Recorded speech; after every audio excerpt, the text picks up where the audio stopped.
قانون شریعت صلی اللہ علیہ محمد صلی اللہ علیہ وآلہ وسلم۔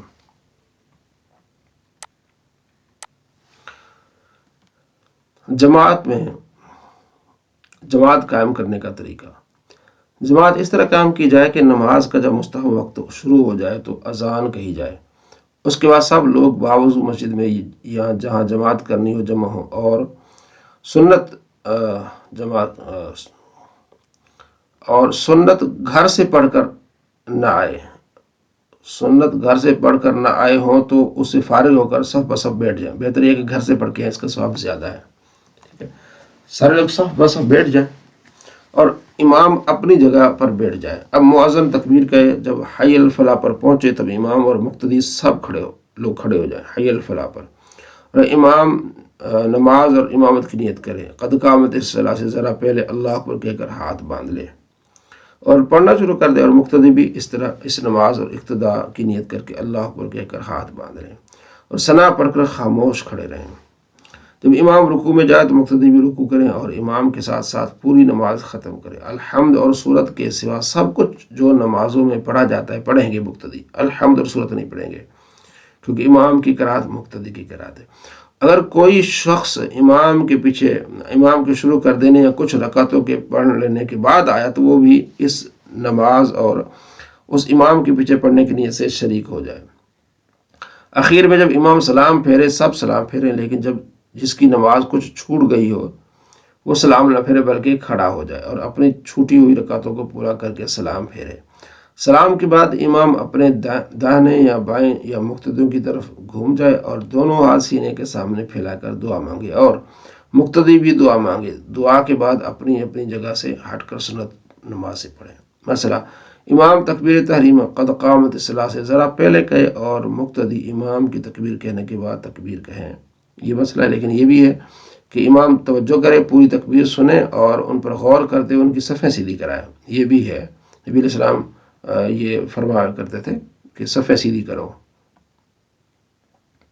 نماز فاسد کرنے والی چیزوں کا بیان کہ کن سے نماز فاسد ہو جاتی ہے۔ کلام مفسد، کلام مفسد نماز ہے، یعنی نماز کو توڑنے والا ہے، مفسد توڑنے والا ہے، یعنی جو بھی بات کریں گے، یعنی نماز میں بولنے سے نماز ٹوٹ جاتی ہے، چاہے جان بوجھ کر بولے یا بھولے سے ایک آدھ بات بولے نماز ٹوٹ جائے گی۔ کلام وہی مفسد ہے جس میں اتنی آواز ہو کہ کم سے کم خود سن سکے، اگر کوئی معنی نہ ہو۔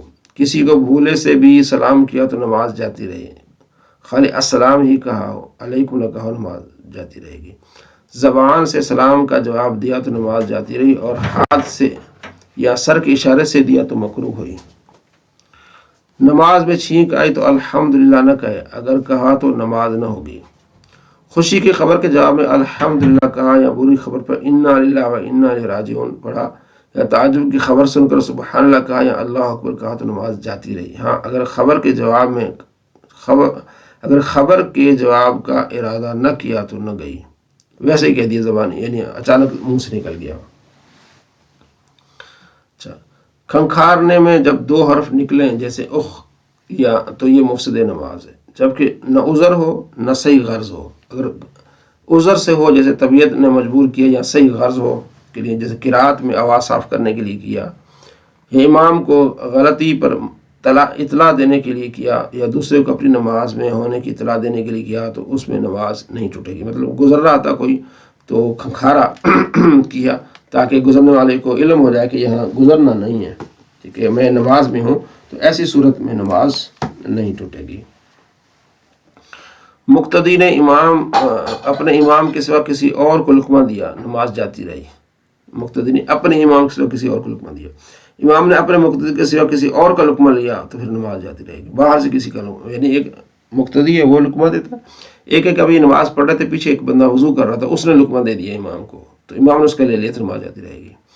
آہ، اوہ، اف، تف یہ الفاظ درد یا مصیبت کی وجہ سے نکلے یا آواز سے رویا اور حروف پیدا ہوئے، ان سب صورتوں میں نماز ٹوٹ گئی، اور اگر رونے میں صرف آنسو نکلے اور حروف نہیں تو حرج نہیں۔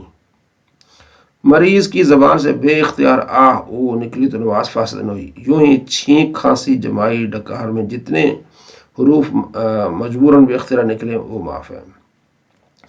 پھونکنے کی آواز پیدا نہ ہو تو مثل سانس کے ہے کہ مفسد نہیں، مگر قصدن کرنا مکروہ ہے، اور اگر پھونکنے میں دو حروف پیدا ہوں جیسے اف تف تو مفسد نماز ہے۔ نماز میں قرآن شریف سے یا محراب وغیرہ سے دیکھ کر پڑھنے سے نماز ٹوٹ جاتی ہے۔ ہاں اگر پڑھتا تو ہے یاد سے اور نظر پڑتی ہے تو لکھے ہوئے پر تو کوئی حرج نہیں ہے۔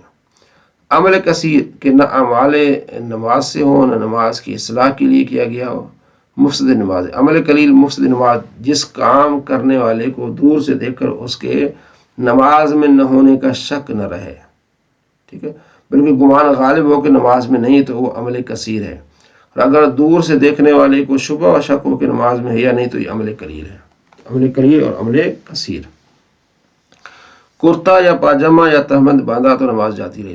نماز کے اندر کھانا پینا مطلق نماز کو فاسد کر دیتا، جان کر ہو یا بھول کر ہو، تھوڑا ہو یا زیادہ، یہاں تک کہ اگر تل بلا چبائے نگل لیا یا کوئی بوند منہ میں گری اور نگل لیا تو نماز جاتی رہی۔ موت، جنون، بے ہوشی سے نماز جاتی رہتی ہے، اگر وقت میں آرام ہو جائے تو ادا پڑھے اور اگر وقت کے بعد آرام ہو تو قضا پڑھے، جبکہ جنون و بے ہوشی ایک دن رات سے زیادہ نہ ہو، ٹھیک ہے، یعنی نماز کے 6 وقت کامل تک برابر نہ رہا ہو، کہ اگر 6 وقت کامل تک برابر رہے تو قضا واجب نہیں، یعنی کوئی بندہ بے ہوش رہا ہے 24 گھنٹے بے ہوش رہا ہے تو اس پر پھر قضا نہیں ہے، 24 گھنٹے سے پہلے اگر وہ اس کو ہوش آئی ہے تو پھر جتنی نماز ہے وہ قضا پڑھے گا۔ مثلا 18 قصدن وضو توڑا یا کوئی سبب غسل پایا گیا تو نماز جاتی رہی، کسی رکن کو ترک کیا جبکہ اس کو اسی نماز میں ادا نہ کر لیا تو نماز جاتی رہی، بلا عذر نماز کی کسی شرط کو ترک کیا تو نماز ٹوٹ گئی بلا عذر۔ قد آخرہ کے بعد سجدہ نماز یا سجدہ تلاوت یاد آیا اور اس کو ادا کیا اور ادا کرنے کے بعد پھر قادا نہ کیا تو نماز نہ رہی، یعنی سلام تو پھیر دیا سارا کچھ تو پھر قادا یعنی یاد آیا کہ میں نے سجدہ سہو کرنا تھا، پھر سجدہ سہو کرنے کے بعد پھر اس نے قادا نہیں کیا تو پھر نماز نہیں ہوئی، اینڈ پہ پھر سجدہ کرنا تھا، قادا آخرہ کرنا تھا اور اتحیات درود پڑھنی تھی۔ کسی رکن کو سوتے میں ادا کیا تھا، اس کا اعادہ نہ کیا تو نماز نہ ہوئی۔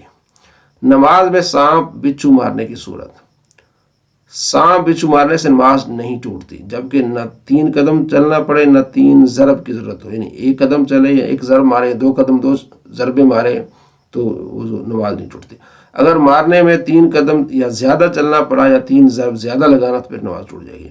نماز میں سانپ بچھو مارنے کی اجازت ہے اگرچہ نماز ٹوٹ جائے۔ سانپ بچھو کو نماز مارنا اس وقت مباح ہے جب سامنے سے گزرے اور تکلیف دینے کا ڈر ہو، اگر کاٹنے کا ڈر نہ ہو تو پھر مکروہ ہے۔ ایک رکن میں 3 بار کھجانے سے نماز ٹوٹ جاتی ہے، یعنی یوں کہ کھجا کر ہاتھ ہٹا لیا پھر کھجایا پھر ہٹا لیا پھر کھجایا پھر ہٹا لیا، اگر ایک بار ہاتھ رکھ کر کئی مرتبہ کھجایا تو یہ ایک ہی مرتبہ کھجانا کہا جائے گا اور اسے نماز نہ جائے گی۔ تکبیرات انتقال میں اللہ کے الف کو یا اکبر کے الف کو کھینچا اور اللہ یا اکبر کہا یا اکبر کی با کو کے بعد الف بڑھایا کہ اکبار ہو گیا تو ان سب صورتوں میں نماز ٹوٹ گئی، اور اگر تکبیر تحریمہ میں ایسا کیا تو نماز شروع ہی نہیں ہوئی۔ قرات یا اذکار نماز میں ایسی غلطی جس سے معنی فاسد ہو جائے نماز ٹوٹ جاتی ہے۔ نمازی کے آگے سے چاہے آدمی گزرے یا جانور نماز نہیں ٹوٹتی، البتہ گزرنے والا بہت گناہگار ہوتا ہے۔ اگر نمازی کے سامنے سے جانے والا جانتا کہ اس میں کیا گناہ ہے تو 100 برس کھڑا رہنے بلکہ زمین میں دھس جانے کو اچھا سمجھتا اور نمازی کے آگے سے نہ گزرتا۔ اگر میدان میں نمازی کے سامنے سے 3 گز چھوڑ کر آگے سے گزرے تو حرج نہیں، لیکن گھر اور مسجد میں ایسا نہیں کر سکتا۔ نمازی کے آگے اگر سترہ ہو تو سترہ کے پیچھے سے گزرنے میں کوئی حرج نہیں ہے۔ تو سترہ کا معنی پھر اس کے مسائل انشاءاللہ ہم اگلی کلاس میں پڑھیں گے۔ صلی اللہ علیہ محمد صلی اللہ علیہ وسلم۔